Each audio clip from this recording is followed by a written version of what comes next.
ഇന്ന് ഞാൻ ഇവിടെ ഉണ്ടാക്കാൻ പോകുന്നത് ഒരു സാലഡാണ്. കുക്കിംഗ് വീഡിയോ ഒന്നുമല്ല, സാലഡാണ്. അതായത് ഞങ്ങളുടെ വീട്ടിൽ എല്ലാ ദിവസവും എന്ന് പറയാം, ചില ദിവസങ്ങളിൽ മാത്രമേ ഇതില്ലാതിരിക്കുള്ളൂ. കാര്യം ഫ്രൂട്ട്സ് ഇല്ലാത്ത ദിവസങ്ങളിൽ മാത്രം.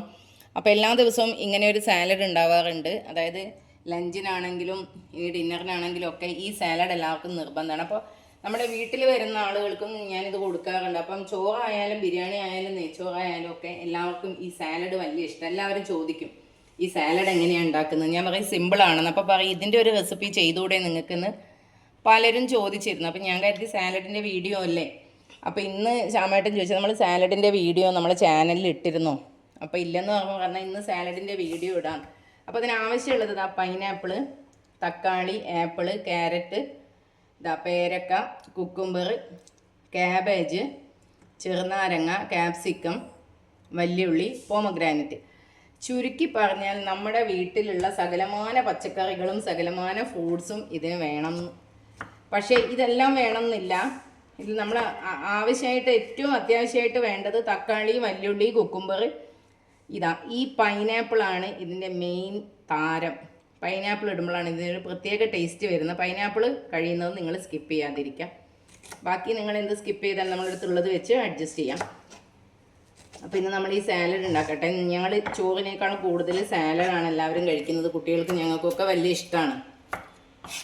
അപ്പം എല്ലാ ദിവസവും കുക്കിംഗ് വീഡിയോ ഇടണ്ടല്ലോ, ഒരു ദിവസം സാലഡിൻ്റെ വീഡിയോ ഇടാമല്ലോ. പണ്ടാരോ പറഞ്ഞില്ലേ സാലഡ് മുഖ്യം ബിഗിലേ എന്ന്, അതുപോലെയാണ് ഞങ്ങളുടെ സ്ഥിതിയും. അപ്പോൾ അതാ എല്ലാം കുനുകുനാന്നരിഞ്ഞ് വെക്കുക.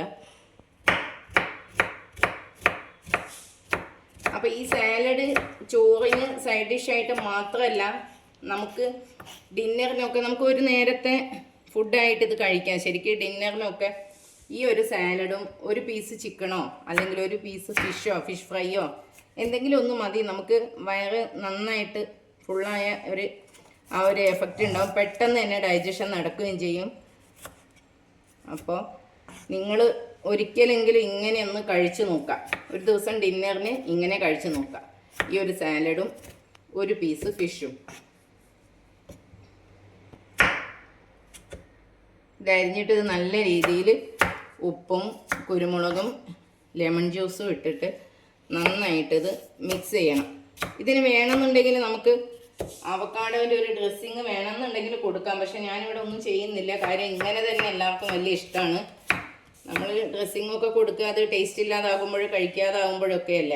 അപ്പം ഞാനിത് ഇങ്ങനെ തന്നെയാണ് ഉണ്ടാക്കുന്നതും ഞങ്ങൾ കഴിക്കുന്നതും.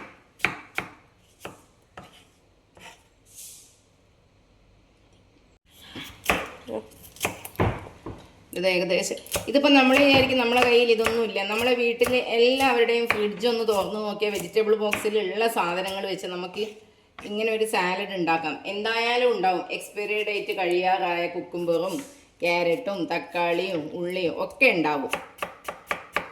അപ്പോൾ അങ്ങനെ വെച്ച് നിങ്ങൾ എന്തായാലും ഒന്ന് ട്രൈ ചെയ്ത് നോക്കണം.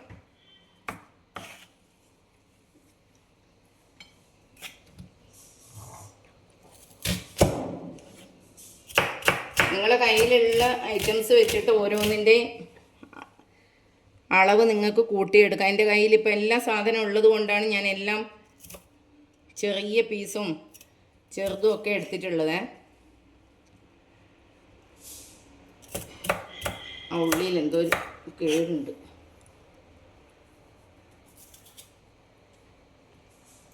ഈ വല്യുള്ളി എടുക്കുന്ന സമയത്ത് ശ്രദ്ധിക്കണം, നല്ല വല്യുള്ളി ആയിരിക്കും. ഉള്ളിൽ ചെറിയ രീതിക്ക് കേടോ അല്ലെങ്കിൽ എന്തെങ്കിലും ഒരു പ്രശ്നം ഉണ്ട് എന്നുണ്ടെങ്കിൽ ഈ സാലഡ് കംപ്ലീറ്റും അതിൻ്റെ ടേസ്റ്റ് ആയിരിക്കും.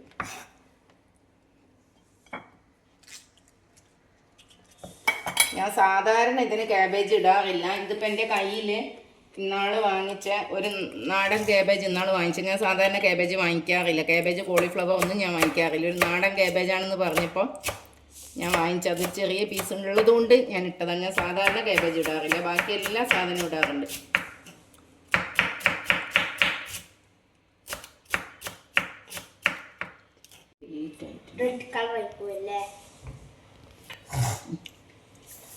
ഇതാ നമ്മളെല്ലാ ഫ്രൂട്ട്സും കട്ട് ചെയ്ത് കഴിഞ്ഞ് ഇതാ ലാസ്റ്റ് പോമഗ്രാനറ്റ് ഞാനുമായിട്ടുള്ള യുദ്ധമാണ്. കാര്യം ഇത് കുറച്ച് വാടിയ പോമഗ്രാനറ്റാണ്, ഉണങ്ങിപ്പോയി.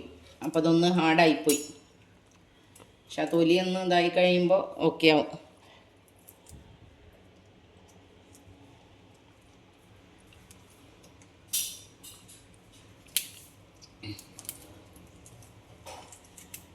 നിങ്ങൾ എന്തായാലും ഇങ്ങനെ സാലഡ് ഉണ്ടാക്കി നോക്കണം, എന്നിട്ട് കമൻറ്റ് ചെയ്യണം. ചിലപ്പോൾ എല്ലാവരും ഉണ്ടാക്കുന്നുണ്ടാവും, പക്ഷെ ഇവിടെ വരുന്ന ചിലരൊക്കെ പറയൂ ഇങ്ങനെ സാലഡ് കഴിക്കാറില്ല,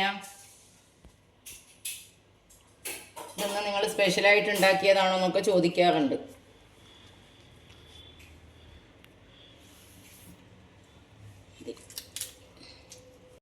ഇതിലേക്ക് ലൈം ജ്യൂസ് പിഴിയാം. വാവയാണ് ലൈം ജ്യൂസ് പിഴിയുന്നത്, വാവയ്ക്ക് ഇഷ്ടമാണ് ഈ ലൈം ജ്യൂസ് പിഴിയാൻ. നിങ്ങൾക്ക് ലൈം ജ്യൂസിന് പകരം വേണമെന്നുണ്ടെങ്കിൽ വിനാഗിരി ഒഴിക്കാം. ഞാൻ ആദ്യമൊക്കെ ആപ്പിൾ സിഡർ വിനാഗിരി ഒഴിക്കാറുണ്ട്, പക്ഷേ ഇപ്പം ഞാൻ ലൈം ജ്യൂസ് തന്നെയാണ് ഒഴിക്കുക. നിങ്ങൾക്ക് വേണമെന്നുണ്ടെങ്കിൽ വിനാഗിരി ഒഴിക്കാം. വിനാഗിരി കുറച്ചുകൂടെ ഒരു ടേസ്റ്റ് ആയിരിക്കും. പിന്നെ ഇതാ കുറച്ച് ഉപ്പ്, കുറച്ച് കുരുമുളകിൻ്റെ പൊടി, ഇത് നന്നായിട്ട് മിക്സ് ചെയ്യാം. ഈ ഹാഫും കൂടെ വേണം അടക്ക്.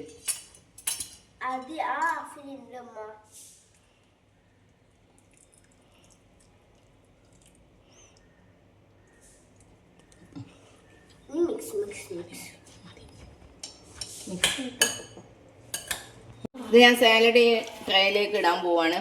ഈ സാലഡ് ചോറിന് മാത്രമല്ല, നിങ്ങൾ ഇങ്ങനെ ഉണ്ടാക്കി വെച്ച് കഴിഞ്ഞാൽ കുട്ടികൾ സ്കൂൾ വിട്ട് വരുന്ന സമയത്തൊക്കെ കുറച്ചൊന്ന് ഫ്രിഡ്ജിലൊക്കെ വെച്ച് കഴിഞ്ഞാൽ നല്ല ടേസ്റ്റ്. ഇപ്പം നല്ല തണുപ്പുണ്ട്, പക്ഷേ കുട്ടികൾ വരുന്ന സമയമാകുമ്പോൾ തണുപ്പ് പോയിപ്പോണ്ടെന്ന് കരുതിയിട്ടാണ് പറഞ്ഞത്. നല്ല ടേസ്റ്റ്. അവർ വന്നാൽ ഇത് വയറ് നിറയെ ഇത് കഴിച്ചോളൂ. അപ്പോൾ ഓക്കെ ബൈ പറഞ്ഞു. അപ്പോൾ ഇതെങ്ങനെ നിങ്ങൾ സാലഡ് ഉണ്ടാക്കി നോക്കിയിട്ട് എന്തായാലും കമൻറ്റ് ചെയ്യണം. ബൈ.